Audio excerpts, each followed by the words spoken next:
नमस्कार मेरे प्यारे बब्बर शेर सैनी। मैं प्रिंस कुमार, आपका मेंटर, आपका करियर गाइड। स्वागत करते हैं आपका अपना यूट्यूब चैनल ITT Icon में। तो साथियों, सभी को गुड इवनिंग, राधे राधे। कैसे हैं आप सब? आशा करता हूं आप सभी बिल्कुल स्वस्थ होंगे, मस्त होंगे और अपने रन के तैयारी के लिए रणनीति को तैयार कर रहे होंगे। आज हम लोग क्लास 10th के संस्कृत का छठा चैप्टर भारतीय संस्कार के बारे में पढ़ने वाले हैं। तो अभी तक जितने बच्चों ने अगर चैनल को सब्सक्राइब नहीं किया है तो सब्सक्राइब कर दीजिए। अगर अपने सभी साथियों को अगर शेयर नहीं किया है तो शेयर कर दीजिए ताकि आज के क्लास को मैं स्टार्ट कर पाऊँ।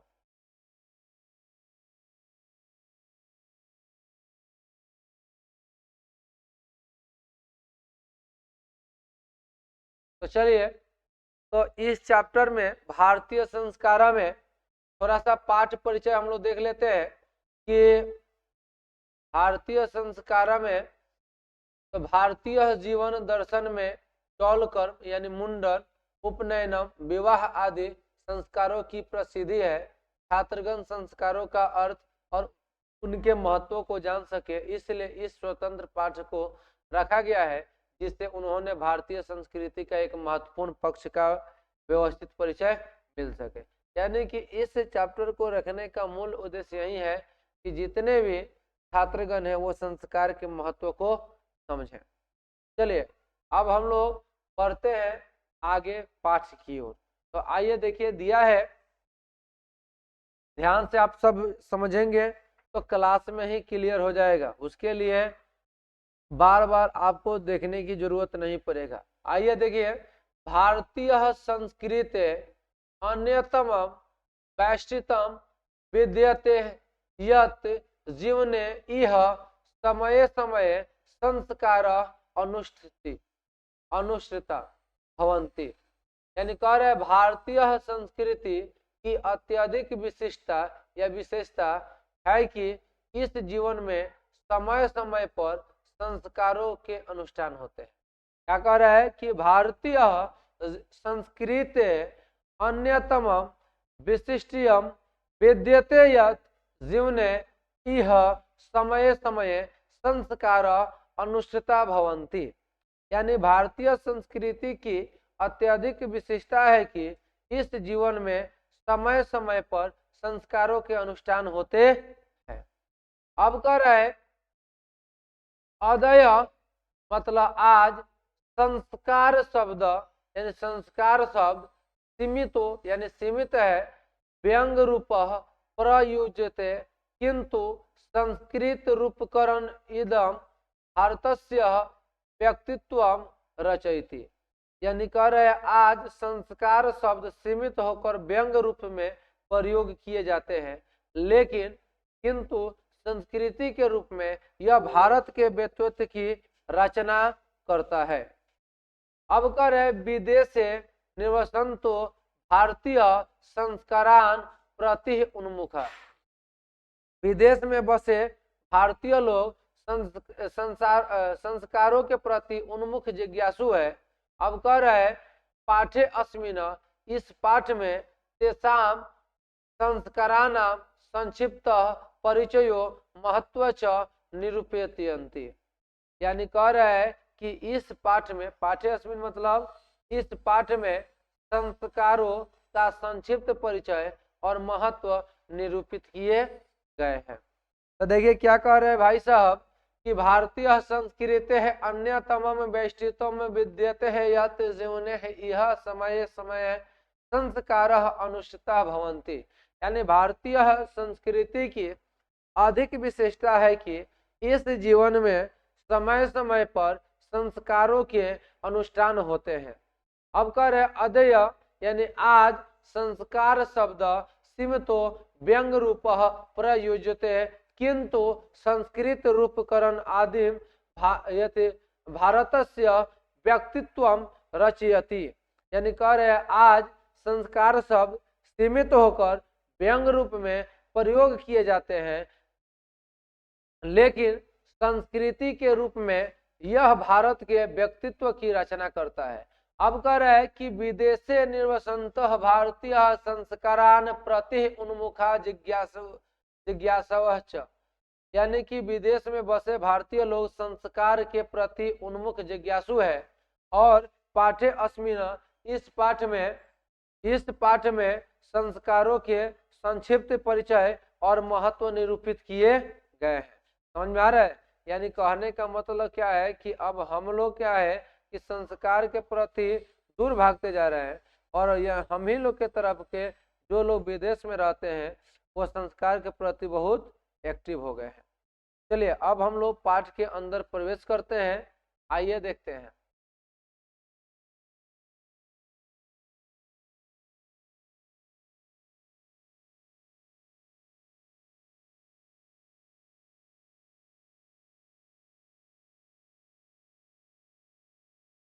अब देखिए आगे कह रहे हैं, भारतीय जीवने प्राचीन कालात, भारतीय जीवने प्राचीन कालातः संस्कार महत्वम धारयन्, यानी भारतीय जीवन में प्राचीन काल से ही संस्कार के महत्व धारण किए।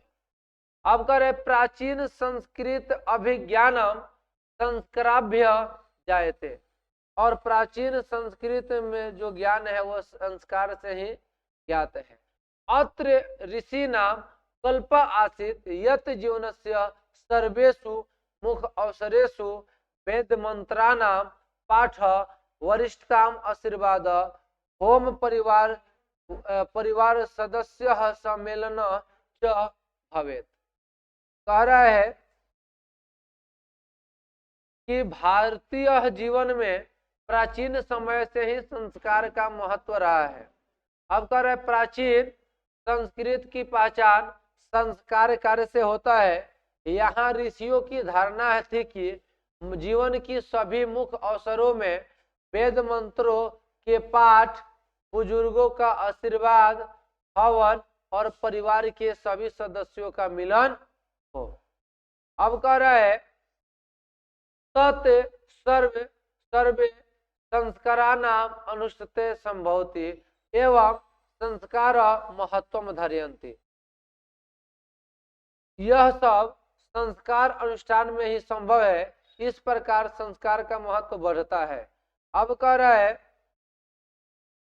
कि किंच संस्कारस्य मौलिक अर्थ परिमार्जन रूप गुणाधानस्य न विस्मर्यते, अतः संस्कार मानवस्य कर्मशः परिमार्जने दोष अपनयने गुदान च गुण आदान च योगदानम कुर्वन्ति। अब कह रहे हैं और संस्कार का मूल अर्थ परिष्कार और गुण ग्रहण को नहीं भूला जाए, क्योंकि संस्कार मानव के परिष्कार दोष को दूर करने और गुण को ग्रहण करने में क्या करता है? सहयोग करता है। यानी कि भारतीय जीवन में प्राचीन समय से ही संस्कार का महत्व रहा है। प्राचीन संस्कृति की पहचान संस्कार कार्य से होता है। यहाँ ऋषियों की धारणा है कि जीवन के सभी मुख्य अवसरों में वेद मंत्रों के पाठ, बुजुर्गों का आशीर्वाद, हवन, परिवार के सभी सदस्यों का मिलन, यह सब संस्कार अनुष्ठान में क्या है? संभव है। आप लोग ध्यान से क्लास को सुनते जाइएगा। ये सारे सब क्लास है आपको टॉपर बनाने वाला। ध्यान से आप सब समझते जाइए, याद करते जाइए, सब क्लियर हो जाएगा। अब कह रहा यह संस्कार अनुष्ठान में ही संभव है। इस प्रकार संस्कार का महत्व बढ़ता है और संस्कार का मूल अर्थ परिष्कार तथा गुण ग्रहण रूप को नहीं भूला जाए, क्योंकि संस्कार मानव के परिष्कार दोष दूर करने तथा गुण ग्रहण करने में सहयोग करता है। क्लियर है? तो अभी हम लोग पढ़े भारतीय जीवने प्राचीन कालातः संस्कार महत्वम धारयन्ति, यानी कि भारतीय जीवन के प्राचीन काल से ही संस्कार महत्व धारण किया है। प्राचीन संस्कृत अभिज्ञानम, प्राचीन संस्कृत का ज्ञान संस्कारेभ्यः जायते, यानी संस्कार से जाना जाता है। अत्र ऋषि नाम कल्प आसित, यहाँ पे ऋषियों का मानना था कि यत् जीवनस्य सर्वेषु मुख्य अवसरेषु वेद मंत्रम पाठ वरिष्ठताम आशीर्वाद होम परिवार सदस्यानम सम्मेलनम च भवेत्। यानी कि ऋषियों का मानना है कि जीवन के सभी मुख्य अवसर पर वेद मंत्रों का पाठ, उसके बाद से बड़ों का आशीर्वाद, उसके बाद से घर में परिवार के सदस्यों का सम्मेलन आदि सब संस्कार होता है। तत्र सर्वे संस्कार अनुष्ठते संभवते, तब जाके सभी संस्कार अनुष्ठान संभव है। ये सारी चीज हम लोग पढ़ लिए थे। अब चलिए हम लोग आगे बढ़ते हैं।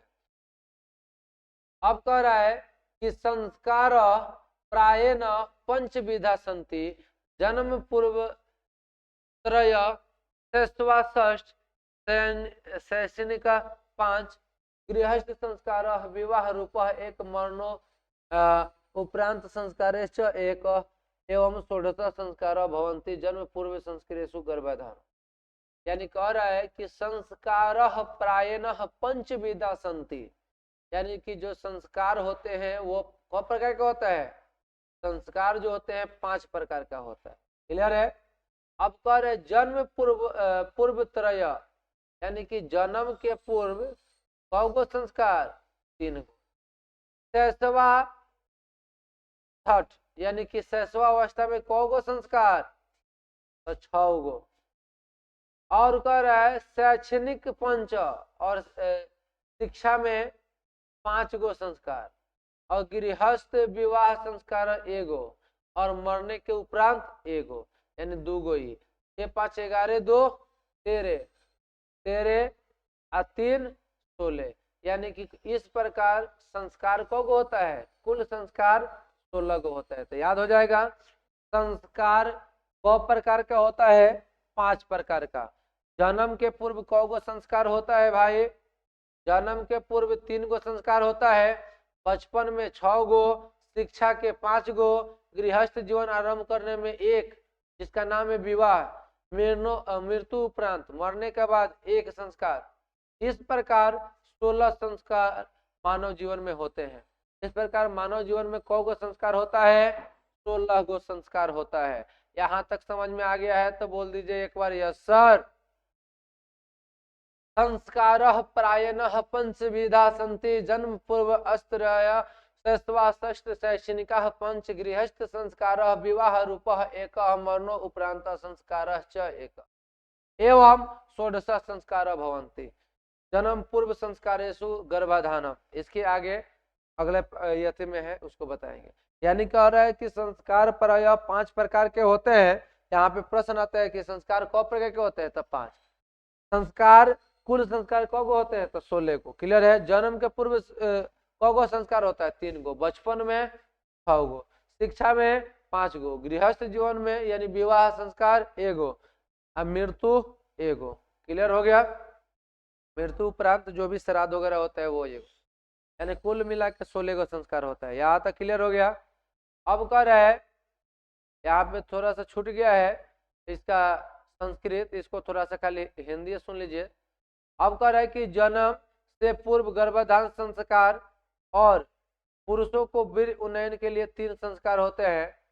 जैसे यथा मतलब जैसे गर्भ रक्षा, गर्भस्थ शिशु संस्कार विधान, गर्भवती को प्रसन्न रखने का विधान भी निश्चय किया गया है। यानी कि जन्म के पूर्व में कौ गो संस्कार होता है? 3 गो। यानी गर्भाधान के समय क्या होता है? जन्म के पूर्व गर्भाधान संस्कार, और पुरुषों के वीर्य उन्नयन के लिए 3 गो संस्कार होता है। इसीलिए हम लोग बोलते हैं जन्म के पूर्व कौ गो संस्कार? 3 गो। तो पहला संस्कार होता है गर्भ का रक्षा करना, यानी कि गर्भ में पड़ रहे बच्चों का रक्षा करना। दूसरा होता है गर्भस्थ शिशु का संस्कार विधान, जिसको शायद गोद भराई भी कहते हैं, गोद भराई का रस्म। जब शिशु जो होता है माँ के गर्भ में पड़ रहा होता है तो एक गोद भराई का रस्म होता है, जिसमें क्या होता है? गर्भस्थ शिशु के संस्कार विधान होता है। और तीसरा होता है गर्भवती औरत को प्रसन्न रखने का विधान, यानी कि जो भी प्रेग्नेंट वुमेन है उसको खुश रखने का विधान भी हमारे संस्कार में है। यानी कि जन्म के पूर्व भाई साहब 3 गो संस्कार होते हैं। ये पहला जो संस्कार होता है गर्भ का रक्षा करना, दूसरा गर्भस्थ शिशु का संस्कार विधान, और उसके बाद से गर्भवती को प्रसन्न रखने का विधान। यानी कि कुल मिलाकर अगर कोई कहेगा कि जन्म के पूर्व कौ गो संस्कार? तीन गो। कौन कौन? तो गर्भ की रक्षा, गर्भस्थ शिशु का संस्कार विधान, गर्भवती को प्रसन्न रखने का विधान। इस प्रकार जन्म के पूर्व कौ गो संस्कार हुआ? तीन गो। ये पहला वाला क्लियर हुआ कि नहीं हुआ? यस या नो थोड़ा सा कमेंट कर दीजिए भाई साहब। जन्म के पूर्व तीन गो संस्कार क्लियर हुआ? चलो अब चलिए कह रहे हैं कि शैशवा अवस्था के संस्कार में, यानी कि शैशवा अवस्था में कौ गो संस्कार था? 6 गो। यानी बचपन में कौ गो संस्कार था? 6 गो। तो शैशवा अवस्था में 6 गो संस्कार था। तो वही पहला होता है जात कर्म, नामाकरण, बाहर निकलना, अन्न ग्रहण, चूड़ाकरण, कर्ण भेद आदि प्रमुख है। तो यानी कोई कहेगा कि शैशवा अवस्था में कौ गो संस्कार होता है? तो 6 गो। कौन कौन? जात कर्म, नामाकरण, बाहर निकालना, अन्न ग्रहण करना, चूड़ाकरण, कर्ण भेद आदि प्रमुख है। आगे अब हम लोग बताएंगे कि आखिर जात कर्म में क्या होगा, नामाकरण में क्या होगा। क्लियर है? तो अभी तक हम लोग जहां तक पढ़े वहां तक में क्वेश्चन आपसे पूछा जा सकता है कि संस्कार प्राय कौ प्रकार का होता है? 5 प्रकार का होता है। जन्म के पूर्व कौ गो संस्कार होता है? 3 गो। बचपन में कौ गो होता है? 6 गो। गृहस्थ जीवन में शिक्षा में कौ गो होता है? 5 गो। गृहस्थ जीवन आरंभ करने में एगो विवाह, और मरने के बाद एगो श्राद्ध, यानी कुल मिलाकर 16 गो संस्कार होता है। क्लियर है? जन्म के पूर्व कौ गो संस्कार होता है? तो 3 गो। कौन कौन? तो गर्भ की रक्षा करना, गर्भस्थ शिशु का संस्कार विधान, गर्भवती को प्रसन्न रखने का विधान। यहाँ तक क्लियर हो गया? एक बार क्लियर हो गया तो आप सब कमेंट कर दीजिए दबाकर। अब आगे है शैशवावस्था के संस्कार में जात कर्म है, नामकरण है, बाहर निकलना है, अन्न ग्रहण है, चूड़ा कर्म है, कर्ण भेद आदि प्रमुख है। यानी कोई कहेगा शैशवावस्था में कौ गो संस्कार? तो भाई साहब 6 गो संस्कार। एक बार समझ में आ गया है तो बोले बाकी बिहारी लाल के जय। चलिए आगे की ओर हम लोग बढ़ते हैं। चलिए अगला है कि शिक्षा संस्कारेषु अक्षर ज्ञान, अक्षर आरंभ, उपनयनम, वेद आरंभ, केशांत, समांत उच्यति संस्कार प्रकल्पित। यानी कह रहा है कि शिक्षा संस्कार में अक्षर ज्ञान, थोड़ा सा इसके पहले थोड़ा सा उसमें शायद इसको बता देते। जात कर्म में वही जाति का क्या होता है, मतलब किस जाति का से बिलोंग करते हैं वो सारे चीज हो जाएगा। यहाँ तक क्लियर हुआ?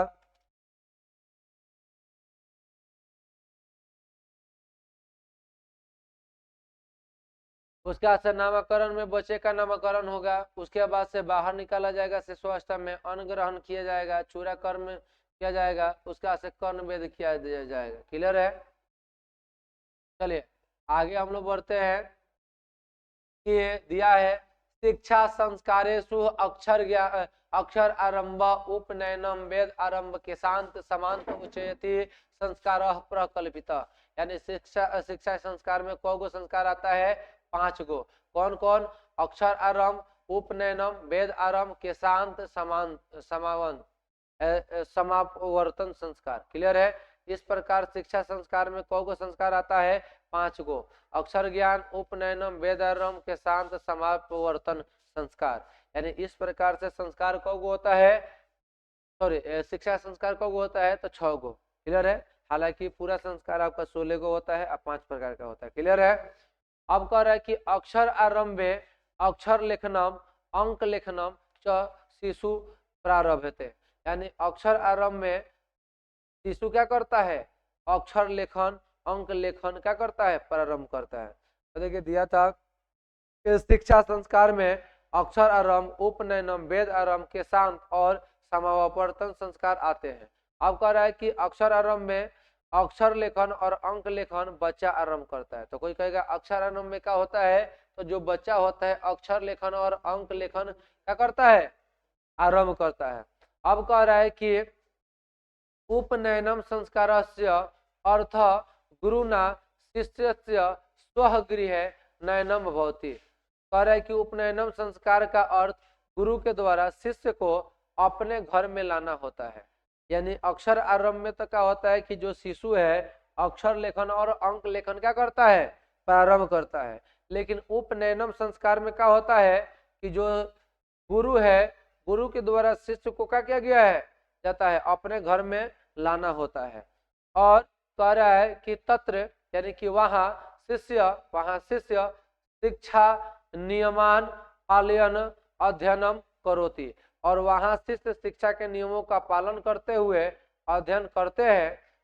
ते नियम ब्रह्मचर्य व्रते समाविष्टत, और तथा ब्रह्मचर्य व्रत का क्या करते हैं, पालन करते हैं। क्लियर है। तो अभी हम लोग पढ़े कि संस्कार 5 प्रकार का होता है। पहला होता है जन्म पूर्व संस्कार। जन्म पूर्व संस्कार 3 गो था। उसके बाद से आपका शेषवावस्था में 6 गो संस्कार था। शिक्षा संस्कार में 5 गो था।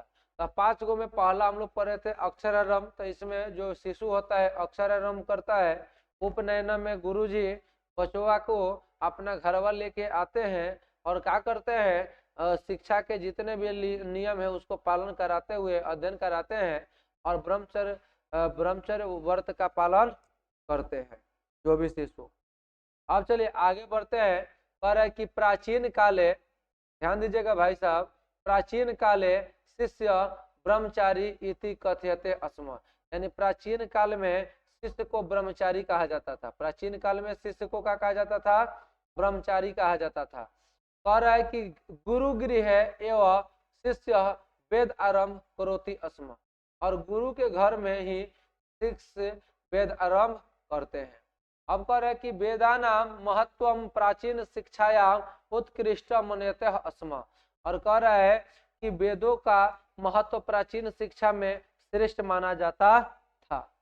वेद का जो महत्व है प्राचीन शिक्षा में क्या माना जाता था, श्रेष्ठ माना जाता था। अब कह रहा है कि केशांत संस्कारे गुरु गृह एवं शिष्य प्रथम क्षेत्र कर्म भवति स्म, यानी कह रहा है कि केशांत संस्कार में गुरु के घर में ही शिष्य का प्रथम मुंडन होता था। यानी केशांत संस्कार में गुरु के घर ही शिष्य का क्या होता था, मुंडन होता था। अत्र गोदान मुख्य कर्म, यानी कि आएगा कि गोदान संस्कार भी किसे कहते हैं, तो केशांत संस्कार को क्या कहते हैं, बहुत इंपॉर्टेंट है, पूछा जाता है। केशांत संस्कार को और किस नाम से जाना जाता है, गोदान संस्कार के नाम से भी जाना जाता है। गोदान संस्कार में क्या होता है, गाय का दान किया जाता था। यानी केशांत संस्कार में गुरु के घर में ही शिष्य का प्रथम मुंडन होता था। अत्र गोदानम मुख्य कर्म, और इसमें गोदान क्या है, सबसे मुख्य कर्म होता है। अब कह रहे अतः साहित्य ग्रंथेषु अस्य नाम अंतरे गोदान संस्कार अपि लभ्यते। अतः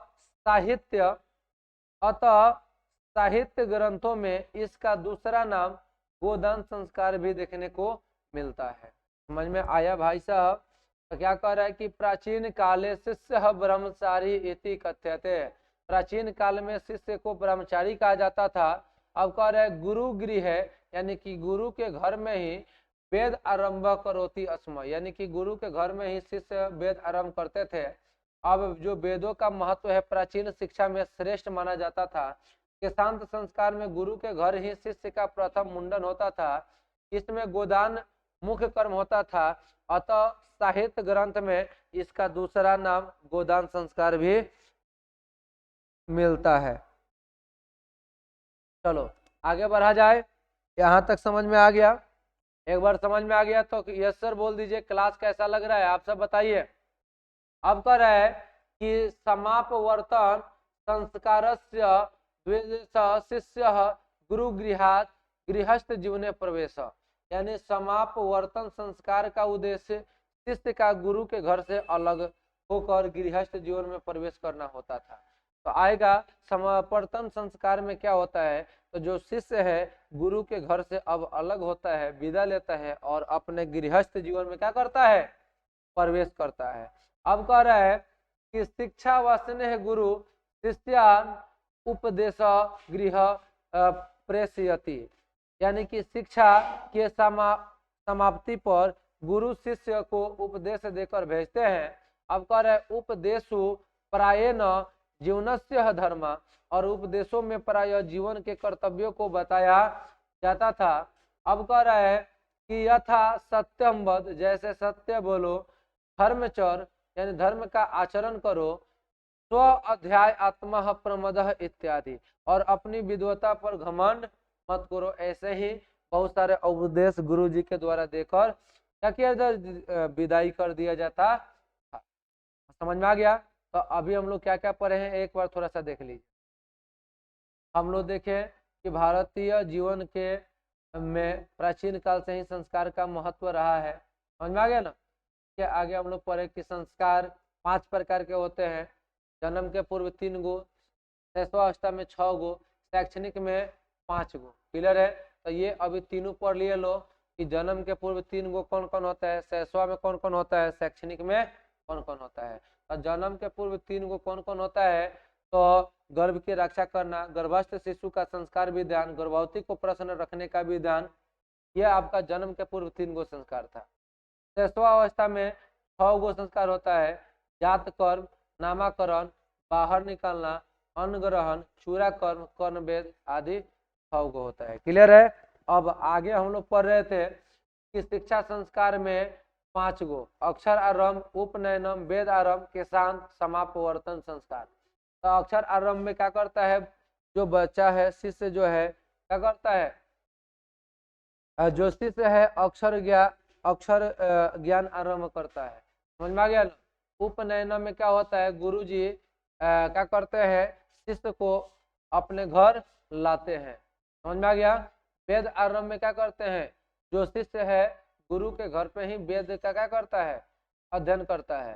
केशांत में क्या करता है कि गोदान होता है। समझ में आ गया। उसके बाद से समावर्तन संस्कार में क्या होगा कि जो शिष्य है गुरुजी के घर को छोड़कर क्या करेगा, गुरुजी से उपदेश लेकर गृहस्थ जीवन में क्या करेगा, प्रवेश करेगा। यहाँ तक समझ में आ गया है तो एक बार दबा के लाइक कर दीजिए, अपने सभी तमाम मित्रों को शेयर कर दीजिए। चलिए आगे है, कह रहा है कि सर्वत्र समान रूपेण विवाह संस्कारस्य प्रायेण आयोजनम होती। कह रहा है कि वैवाहिक परंपरा सभी जगह एक ही जैसा है।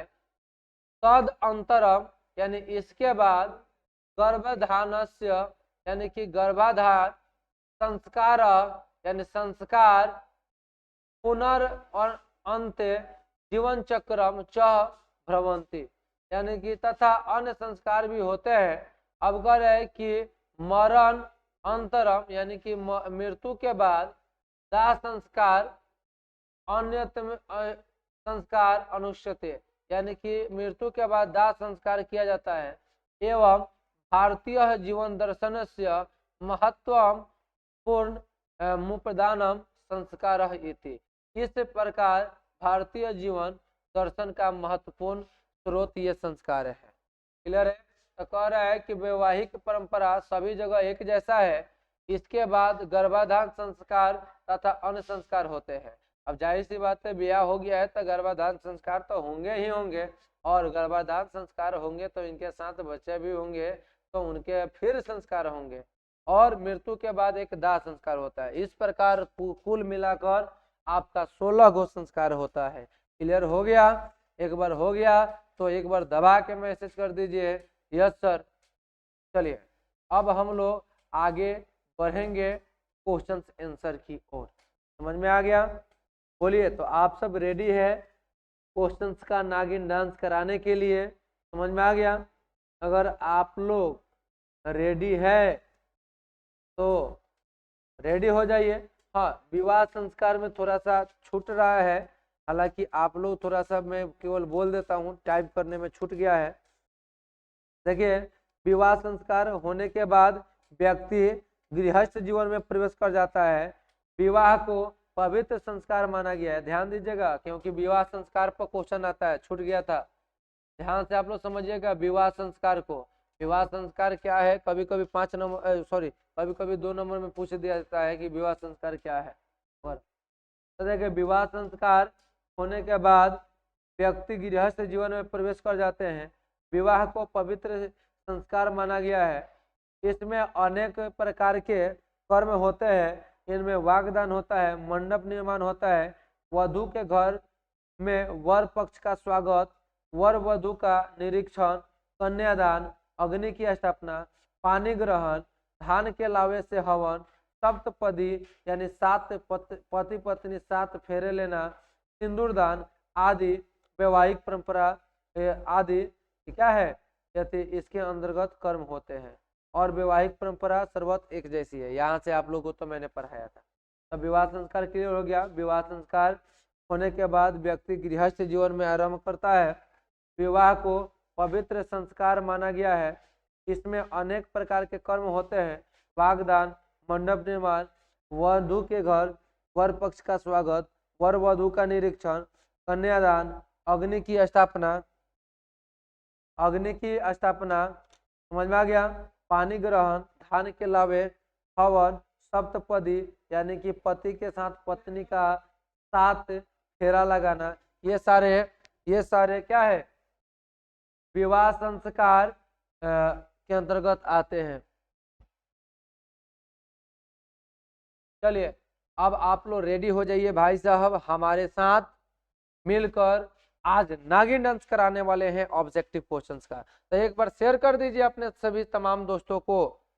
बहुत कम लोग आप लोग जुड़ रहे हैं क्लास में, ये बहुत बुरी बातें हैं। हम आपके लिए बताइए इतना रात तक मेहनत करता हूं और आप लोग जो है देह चोरई कर रहे हैं, बताइए ये तो गलत बातें हैं।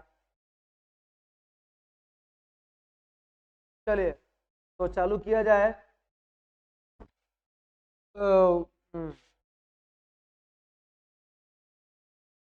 शैशव संस्कार कितने हैं? तो शैशव संस्कार कितने हैं तो मैंने बताया कि पहले संस्कार जो होते हैं वह कौ होते हैं, 16 गो होते हैं। और संस्कार कौ प्रकार के होते हैं तो 5 गो होते हैं, 5 प्रकार के होते हैं। जन्म के पूर्व कौ गो होते हैं? जन्म के पूर्व आपका 3 गो होते हैं। शैशव अवस्था में आपका 6 गो होते हैं। शिक्षा अवस्था में कौ गो होते हैं? 5 गो होते हैं। क्लियर है ना? शिक्षा में कौ गो होते हैं बाबू? 5 गो होते हैं।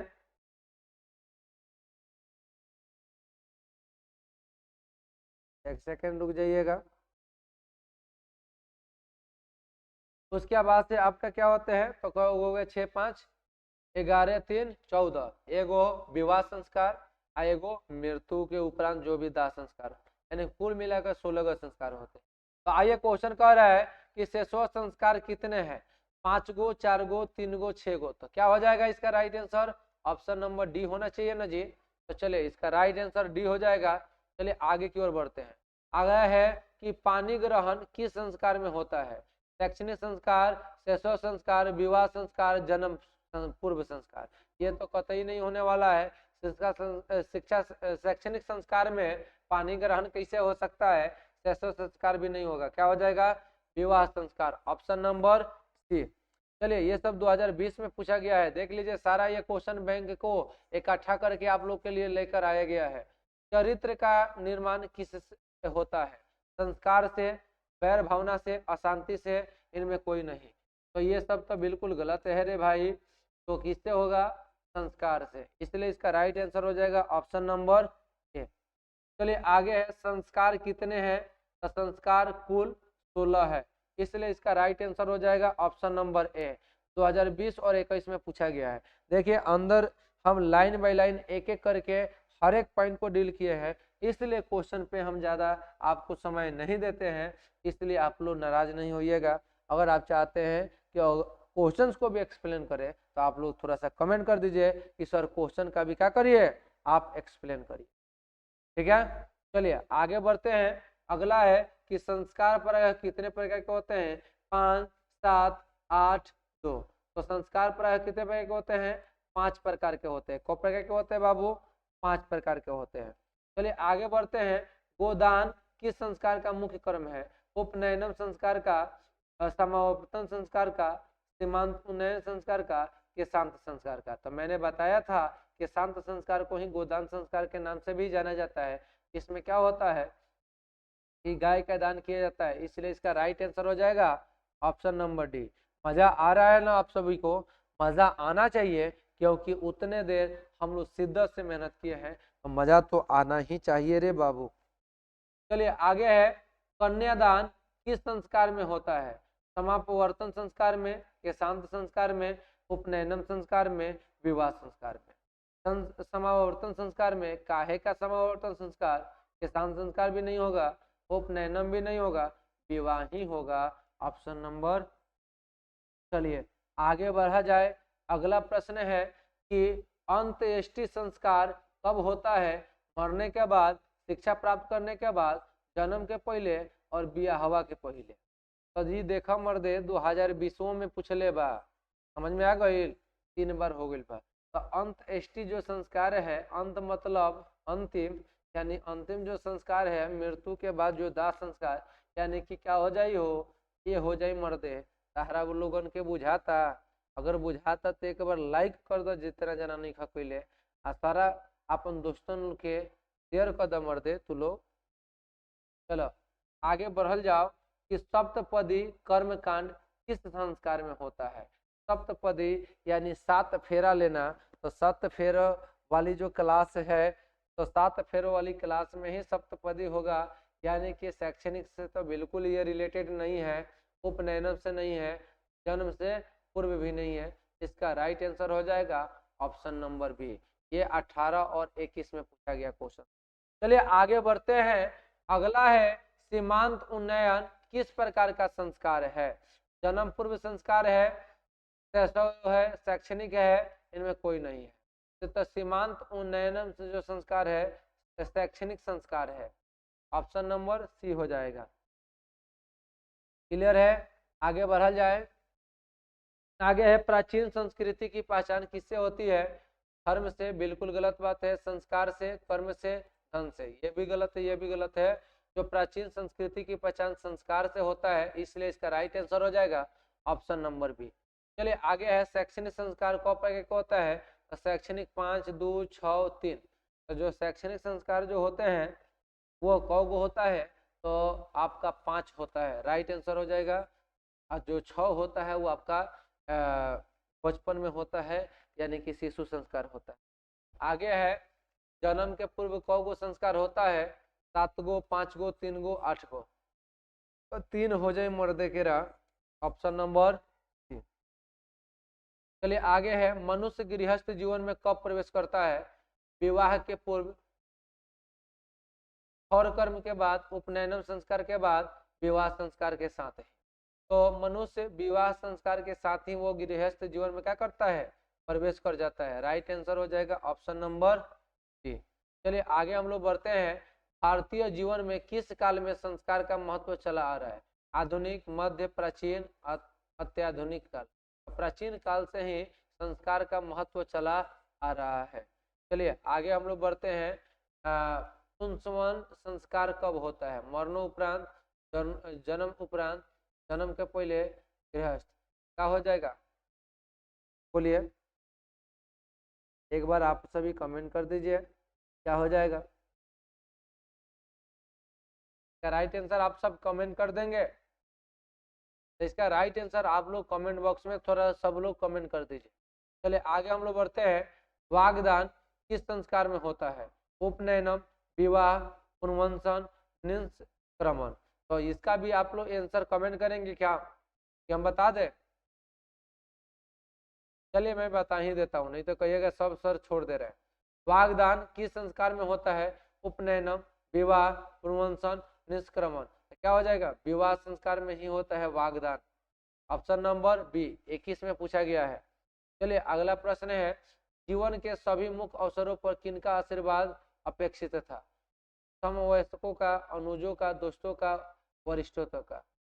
तो समवयस्कों का यानी वरिष्ठों का, वरिष्ठों का ही होना चाहिए, क्योंकि जो बड़े का जो था, जो बुजुर्गों का था, वरिष्ठ, जो वरिष्ठ थे लो, जो बुजुर्ग थे लो, उनका क्या था, आशीर्वाद अपेक्षित था। ऑप्शन नंबर डी हो जाएगा। चलिए आगे हम लोग बढ़ते हैं। भारतीय संस्कृति का अद्वितीय विशेषता क्या है। संस्कृति मतलब संस्कार। ऑप्शन नंबर, चलिए आगे हम लोग बढ़ते हैं। अगला प्रश्न है। भारतीय जीवन दर्शन का महत्व उपादान क्या है। जाति प्रथा, धर्म, संस्कार, वन व्यवस्था। तो क्या है, संस्कार हो जाएगा ऑप्शन नंबर। चलिए आगे हम लोग बढ़ते हैं कि शांत संस्कार कहाँ होता है। गुरु गृह में, पितृगृह में, राजभवन में, मातृक में। कहाँ पे होता है? गुरुगृह में होता है, ऑप्शन नंबर। चलिए आगे बढ़ते हैं। अगला है प्रमोशन संस्कार का उद्देश्य क्या है? गर्भ रक्षा, गर्भस्थ में संस्कार का अनुरूपण, गर्भधारण, गर्भवती को प्रसन्न रखना। तो क्या हो जाएगा? आप सब कमेंट करिए।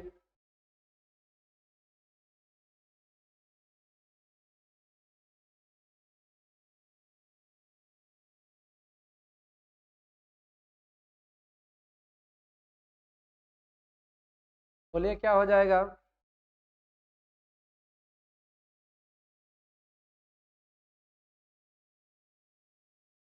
चाहिए तो गर्भस्थ का संस्कार का आरोपण हो सकता है, ऑप्शन नंबर बी।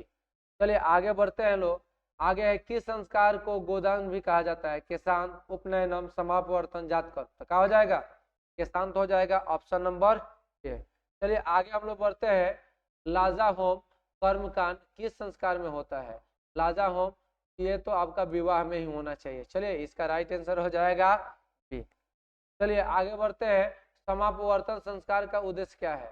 तो गुरु से गृहस्थ जीवन में प्रवेश करना, वेद आरंभ करना, गुरु के पास जाना, शिक्षा वसान। तो गुरु गृह से गृहस्थ जीवन में प्रवेश करना, यानी कि गुरु के घर को छोड़कर गृहस्थ जीवन में क्या करना? प्रवेश करना। इसका राइट आंसर हो जाएगा ऑप्शन नंबर ए। अब है जन्म पूर्व संस्कार क्यों किया जाता है? तो गर्भ रक्षा के लिए, गर्भस्थ के संस्कार आरोपण हेतु, गर्भवती की प्रसन्नता के लिए, इनमें से सभी के लिए। जन्म के पूर्व, ये इसमें राइट आंसर डी हो जाएगा, इनमें सभी। आगे है निम्नलिखित में गृहस्थ जीवन का संस्कार कौन सा है? विवाह, किसान, गोदान, जातकर्म। तो क्या हो जाएगा? विवाह संस्कार। चलिए राइट आंसर हो जाएगा। आगे है पहले शिष्य वेद आरंभ कहाँ करते थे? गुरुगृह, पितृगृह, राजभवन, विद्यालय। तो गुरुगृह यानी गुरु जी के घर में। 2023 में पूछल क्वेश्चन है। आगे है भारतीय जीवन दर्शन का महत्वपूर्ण उपादान क्या है? जाति प्रथा, संस्कार, धर्म, वर्ण व्यवस्था। तो भारतीय जीवन का महत्वपूर्ण उपादान क्या है? तो संस्कार है। क्या है भाई साहब? संस्कार है। चलिए आगे हम लोग बढ़ते हैं। अगला है प्राचीन काले शिष्य इति कथ्यते अस्म, रिक्त स्थानों की पूर्ति करे। इसमें रिक्त तो है ही नहीं, छात्र, ब्रह्मचारी, अंतवासी, विद्यार्थी। यानी प्राचीन काल में जो शिष्य है क्या कहलाते थे? तो ब्रह्मचारी कहलाते थे। क्या कहलाते थे? ब्रह्मचारी। इसलिए इसका राइट आंसर बी हो जाएगा। चलिए आगे है केशांत संस्कार किसके अंतर्गत होता है? जन्म के बाद, विवाह, जन्म के पूर्व, शिक्षा काल में। शिक्षा काल में ही क्या होता है? केशांत संस्कार होता है। ऑप्शन नंबर क्या हो जाएगा भाई साहब? डी हो जाएगा।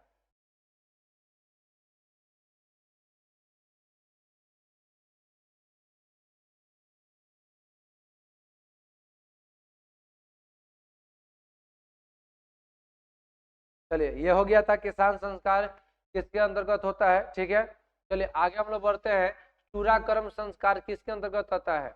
चूराकर्म, तो ये आपका शैशवा अवस्था में होगा। क्या हो जाएगा? राइट आंसर हो जाएगा शैशवा अवस्था में। आगे है प्राचीन काल में शिशुओं को क्या कहा जाता था? छात्र, ब्रह्मचारी, धनुधारी, अंतर्वासी। तो क्या कहा जाता है? ब्रह्मचारी कहा जाता है।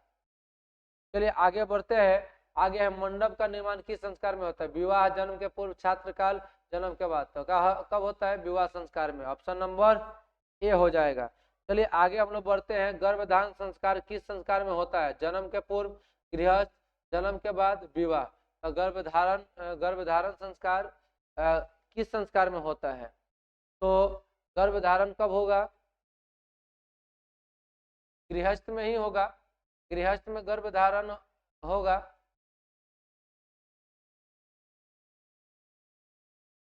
गृहस्थ में होगा गर्भधारण कि विवाह में? विवाह में।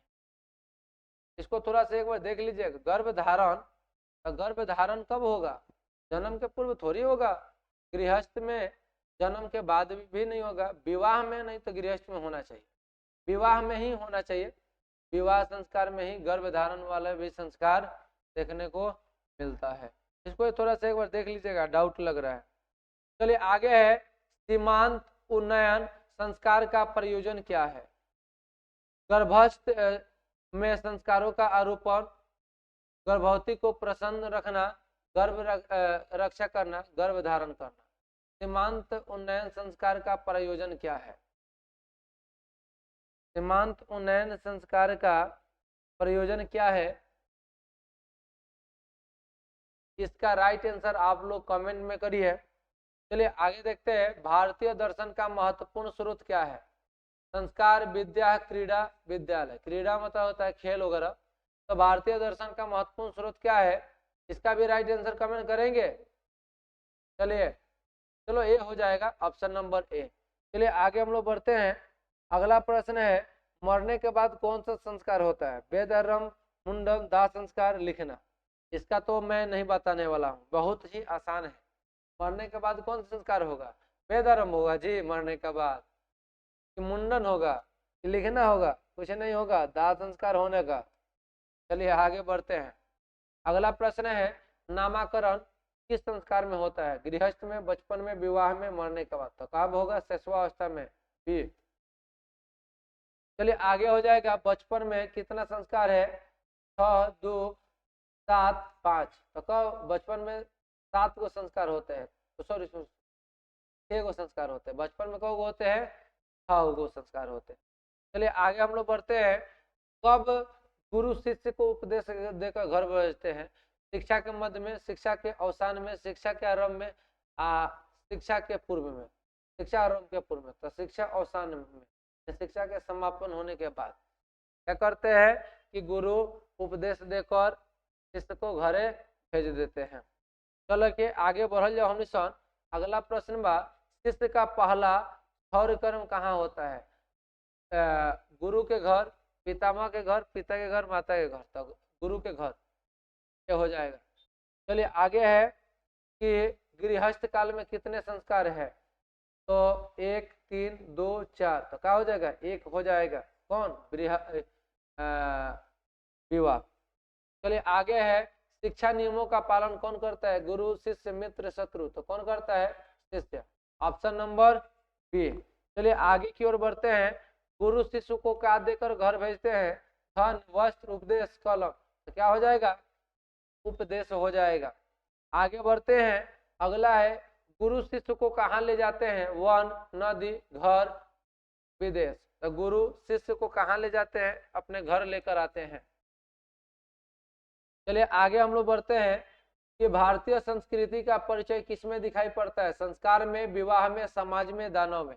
तो भारतीय संस्कृति का जो परिचय है संस्कार में देखने को मिलता है। Option number A. चलिए आगे हम लोग बढ़ते हैं। अंतिम शिक्षा संस्कार का नाम क्या है? उपनयनम, समापवर्तन, अक्षर आरंभ, वेद आरंभ। तो क्या होता है? समापवर्तन संस्कार को ही अंतिम शिक्षा संस्कार के नाम से जाना जाता है। अब आगे है, प्राचीन काल में शिष्य वेद आरंभ कहाँ करते हैं? पिता के घर, विद्यालय में, माता के घर, गुरु के घर। तो प्राचीन काल में शिष्य वेद आरंभ कहाँ करते हैं? वेद आरंभ गुरु के घर करते हैं। ऑप्शन नंबर क्या हो जाएगा? डी हो जाएगा। चलिए आगे बढ़ा जाए। आगे क्या हो जाएगा बेटा? तो चलिए आगे हम लोग देखने वाले हैं ऑब्जेक्टिव प्रश्न नहीं बल्कि सब्जेक्टिव। तो देखिए अभी तक हम लोग इसका पाठ परिचय देखे लो, पाठ परिचय देखे लो, उसके बाद से इसका अर्थ देखे लो, उसके बाद से इसका ऑब्जेक्टिव देखे लो, वो भी आपका विथ क्वेश्चन बैंक के साथ। चलिए अब हम लोग आगे देखेंगे कुछ सब्जेक्टिव क्वेश्चंस जो कि आपके एग्जाम में पूछा गया है। 2018 में पूछा गया है कि शैक्षणिक संस्कार कौन कौन से है? तो शैक्षणिक संस्कार में अक्षर आरंभ, उपनयनम, वेद आरंभ, मुंडन, समापवर्तन संस्कार आदि होते हैं। समझ में आ गया? अगला प्रश्न है कि भारतीय संस्कार पाठ के आधार पर संस्कार कितने प्रकार के होते हैं, उनका नाम बताइए। या संस्कार कितने प्रकार के होते हैं, कौन कौन? तो वही संस्कार कुल 16 होते हैं। जन्म के पूर्व 3 गो, गर्भाधान, पुंसवंशन, तो देखिए पुनर्वंशन, और उसके बाद से सीमांत उन्नयन संस्कार। और गर्भाधान में क्या करते हैं? ओहो थोड़ा सा गलती हो गया है इधर। गर्भाधान जो संस्कार था इधर पीसी में, इसको थोड़ा सुधार लीजिए। गर्भाधान संस्कार, गर्भाधान संस्कार किस में होता है? तो जन्म के पूर्व में ही होगा। हम दूसरा समझ लिए थे, समझ में आ गया। इसका राइट आंसर ए कर लीजिएगा, गर्भाधान संस्कार। उसके बाद से किसी पे एक और प्रश्न आया था,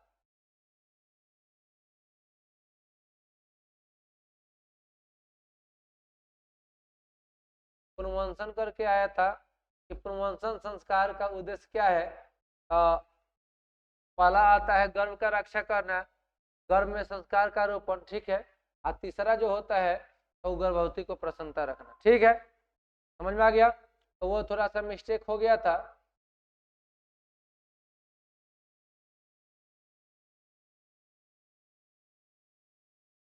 तो कहाँ तक गए, तो संस्कार कुल 16 गो होते हैं। जन्म के पूर्व 3 गो, गर्भाधान, पुनर्वंशन और सीमांत उन्नयन संस्कार। क्लियर है। दसवां अवस्था में 6 गो संस्कार होते हैं, जात कर्म, नामकरण, निष्क्रमण, अन्नप्राशन, चूड़ाकर्म, कर्णवेद आदि 5 गो। शैक्षणिक में 5 गो संस्कार, अक्षरारंभ, उपनयनम, वेदारंभ, केशांत और समापवर्तन। यौना अवस्था में विवाह संस्कार होता है और व्यक्ति की मृत्यु उसके बाद सबसे अंतिम संस्कार होता है। क्लियर है।